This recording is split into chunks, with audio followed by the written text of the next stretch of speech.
Bismillahirrahmanirrahim. Assalamualaikum warahmatullahi wabarakatuh.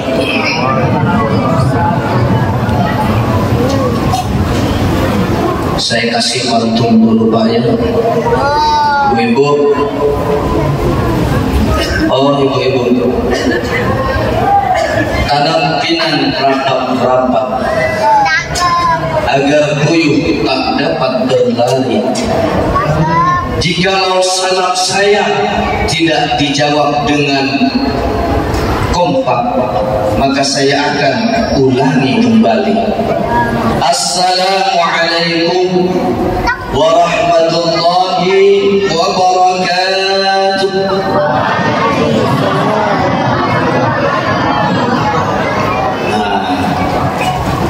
Kelihatan kalau banyak orang begini.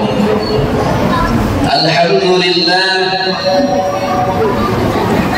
alhamdulillahilladzi hadana li hadha wa ma kunna linahtadiya laula an hadana Allah.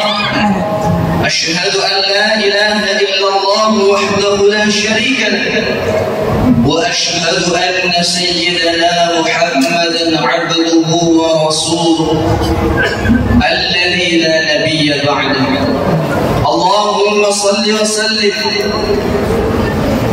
wa barik 'ala sayyidina Muhammad wa 'ala alihi wa ashabihi ajma'in. Amma ba'du, qala rabbi shrah li sadri wa yassir li amri wahlul 'uqdatam min lisani yafqahu qawli. Hadratal mukarramin, para alim, para ulama, jajaran pengurus Masjid At-Taubah, dan yang kita hormati guru kita, imam kita, Guru Haji Murjani, kita doakan beliau mudah-mudahan selalu diberikan kesehatan oleh Allah zahiran wa batinan, diberikan istiqamah terus untuk memimpin Bapak Ibu di dalam salat berjamaah, agar supaya lingkungan kita, desa kita ini menjadi desa yang baldatun thayyibatun wa rabbun ghafur. Penduduknya semuanya bersujud kepada Allah Subhanahu wa ta'ala, selalu diberikan kekuatan di dalam berdakwah, diberikan keistiqamahan di dalam berdakwah, yaitu untuk meninggikan kalimat-kalimat Allah. Semoga anak-anak cucunya dijadikan anak-anak yang salih dan salihah, dan semua kita yang hadir di masjid ini diberikan limpahan rahmat Allah Subhanahu wa ta'ala. Amin ya rabbal. Salatullah wa salamuhu. Pertama, mari kita bersyukur kepada Allah atas segala limpahan rahmatnya, nikmat taufik hidayah, sehingga kita alhamdulillah masih bisa bersujud di masjid ini dalam keadaan sehat walafiat. Dan ini satu-satunya nikmat yang paling agung dari Allah Subhanahu wa ta'ala di antara nikmat-nikmat yang lain. Nikmat yang paling agung dari Allah pada saat kita diberikan kesempatan oleh Allah untuk bersujud kepada Allah Subhanahu wa ta'ala. Mudah-mudahan kita semua di akhir hayat kita dicabut nyawa kita dalam keadaan sujud kepada Allah Subhanahu wa ta'ala. Amin ya rabbal. Salatullah wassalamu, semoga selalu terlimpah ruahkan kepada junjungan baginda Nabi Muhammad sallallahu alaihi wasallam, pada keluarganya, kepada sahabat-sahabatnya, tabi'in tabi'in, dan orang-orang yang senantiasa tegak lurus melaksanakan ajaran-ajaran dan sunnah-sunnah Rasulullah sallallahu alaihi wasallam, dengan harapan kelak kita diberikan syafaat oleh Allah Subhanahu wa ta'ala, berkumpul bersama Nabi baginda Nabi besar Muhammad sallallahu alaihi wasallam di syurganya Allah Subhanahu wa ta'ala. Amin ya rabbal yang sama-sama dirahmati Allah Subhanahu wa Ta'ala, tidak perlu panjang lebar, insyaallah kultum pada malam hari ini kami akan menyampaikan tentang istighfar. Istighfar kepada Allah Subhanahu wa Ta'ala.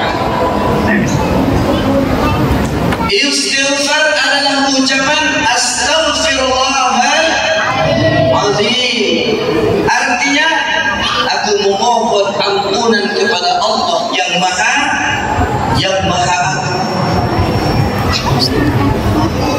Istighfar adalah meminta ampunan kepada Allah atas dosa-dosa yang kita lakukan setiap hari, setiap detik bahkan. Dan dengan istighfar ini adalah memberikan cerminan kesadaran kita sebagai seorang hamba Allah Subhanahu wa Ta'ala yang banyak sekali melakukan dosa-dosa kepada Allah Subhanahu wa Ta'ala. Dengan selalu membaca istighfar ini pula kita akan mendapatkan ketenangan batin dari Allah Subhanahu wa Ta'ala. Ketenangan batin ini mungkin tidak bisa diukur dengan kata-kata, Bapak Ibu. Betul? Ketenangan batin ini tidak bisa diukur dengan duit. Mungkin kalau duit memberikan ketenangan batin, banyak sekali orang-orang kaya yang tidak stres. Buktinya mereka semakin banyak duit tidak menjamin ketenangan di dalam hatinya, bahkan dengan banyaknya harta mereka semakin tambah stres. Betul? Lebih stres lagi yang tidak punya duit. Betul? Mudah-mudahan kita semuanya tidak putus-putus duit kita. Amin Allahumma. Ma'asyiral muslimin, Bapak Ibu yang sama-sama dirahmati Allah Subhanahu wa Ta'ala. Di dalam salah satu hadis Rasulullah sallallahu alaihi wasallam bersabda, "Man lazima al-istighfar ja'ala Allahu lahu min kulli hammin faraja." Disabdakan oleh Nabi, barang siapa yang melazimkan, yang istiqamah terus-menerus membaca istighfar, beristighfar, memohon ampun kepada Allah Subhanahu wa Ta'ala atas segala dosa-dosa yang dilakukan oleh diri kita, maka apa jaminan Rasulullah?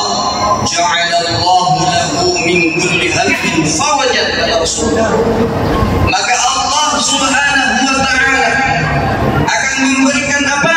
Kelapangan dari segala kegundahan-kegundahan, memberikan kelapangan dari segala kegalauan di dalam hati kita. Ini janji Rasulullah sallallahu alaihi wasallam. Bapak Ibu, kalau sudah Rasulullah yang berjanji, yakin tidak yakin? Yakin tidak yakin? Korang keempat lagi ini. Ibu-ibu, yakin tidak yakin? Perbanyak istighfar. Kemudian apa jaminan Rasulullah bagi orang-orang yang banyak memperbanyak membaca istighfar, memohon ampun kepada Allah Subhanahu wa Ta'ala? Wa min kulli dhaiqin makhrajan. Dan dari setiap kesempitan-kesempitan yang kita alami, urusan-urusan berat, maka dengan istighfar yakin Allah akan menguraikan, Allah akan memberikan kelapangan dari segala bentuk kerumitan di dalam masalah kehidupan ini. Banyak utang, banyak istighfar. Ya banyak istighfar juga banyak usaha. Jangan dibacain istighfar doang, Pak. Diomelin istri banyak istighfar. Betul Bu? Insya Allah ya, sebentar itu piring melayang. Ini janji Rasulullah sallallahu alaihi wasallam. Kemudian yang terakhir bagi kita yang gemar atau rutin rajin membaca istighfar kepada Allah Subhanahu wa taala, maka apa? Wa razaqahu min haitsu la yahtasib. Allah akan membukakan pintu-pintu rizki dari jalan yang tidak disangka-sangka. Inilah jaminan Rasulullah sallallahu alaihi wasallam bagi kita yang hamba yang banyak dosa ini. Ketika kita menyesali akan dosa-dosa yang kita perbuat, baik yang kecil maupun yang besar, baik yang kita lakukan dosa secara terang-terangan maupun secara sama-sama, kita betul-betul menyesali dan tidak mau mengulangi lagi, serta diiringi dengan istighfar memohon ampun kepada Allah Subhanahu wa taala, maka Allah Subhanahu wa taala akan menjamin dari segala keruwetan-keruwetan yang terjadi di dalam kehidupan ini. Dan dengan istighfar inilah Allah akan menjamin rizki kita dibukakan oleh Allah Subhanahu wa taala. Kenapa dibukakan rizki kita dengan istighfar? Karena dosa-dosa kita telah runtuh, dosa-dosa kita telah berguguran, maka apa? Segala bentuk hajat kita akan dipenuhi oleh Allah Subhanahu wa ta'ala. Ustaz, saya ini banyak dosa, saya mau rajin ke masjid. Tunggu dulu Ustaz, saya masih mau perbaiki diri dulu. Ini pendapat yang keliru. Justru pada saat kita banyak dosa, Bapak Ibu, kita rajin-rajin beribadah kepada Allah, rajin-rajin meminta ampun kepada Allah. Jangan menunggu kita jadi orang baik dulu baru kita ibadah. Itu keliru. Justru pada saat kita terburuk, justru pada saat kita banyak dosa, kita buru-buru memohon kepada Allah, meminta kepada Allah atas dosa-dosa ampunan dari dosa-dosa yang telah kita lakukan. Memohonlah ampun kepada Allah atas segala perbuatan dosa yang kita lakukan, karena sebesar apapun dosa yang kita lakukan, rahmat Allah Subhanahu wa ta'ala lebih luas daripada dosa-dosa yang kita miliki. Di dalam hadis Rasulullah bersabda, "Lau akhta'tum hatta tablughu as-sama' thumma tubtum la taba 'alaikum," kata Rasulullah. Lau akhta'tum, apabila kalian, seandainya kalian, dosa-dosa kalian luas, besar, melebihi langit dan bumi, summa tubtum, kata Rasulullah, kemudian kalian menyesali dan bertaubat atas dosa-dosa yang telah kalian lakukan, maka la taba alaikum, niscaya Allah akan menerima taubat-taubat kalian. Yang penting Bapak Ibu, niat kita betul-betul mau memohon ampunan kepada Allah Subhanahu wa ta'ala. Allah maha luas ampunannya. Mudah-mudahan kita semua mendapatkan taufik dan hidayah dari Allah, pertolongan dari Allah untuk selalu menyesali perbuatan-perbuatan dosa yang kita lakukan, kemudian kita kembali kepada Allah, memohon kepada Allah atas segala dosa yang kita lakukan. Semoga Allah Subhanahu wa ta'ala selalu menuangkan rahmatnya kepada kita semua yang hadir di sini, dan semuanya diberikan kekuatan iman dan Islam, diberikan kesehatan jasmani dan rohani, diluaskan rezeki kita oleh Allah, serta diberkahi umur kita, umur yang digunakan hanya untuk beribadah kepada Allah Subhanahu wa ta'ala. Sedikit, mudah-mudahan ini menjadi motivasi kepada kita semua, khususnya kepada saya pribadi. Hadanallahu wa iyyakum ajma'in. Assalamualaikum warahmatullahi wabarakatuh.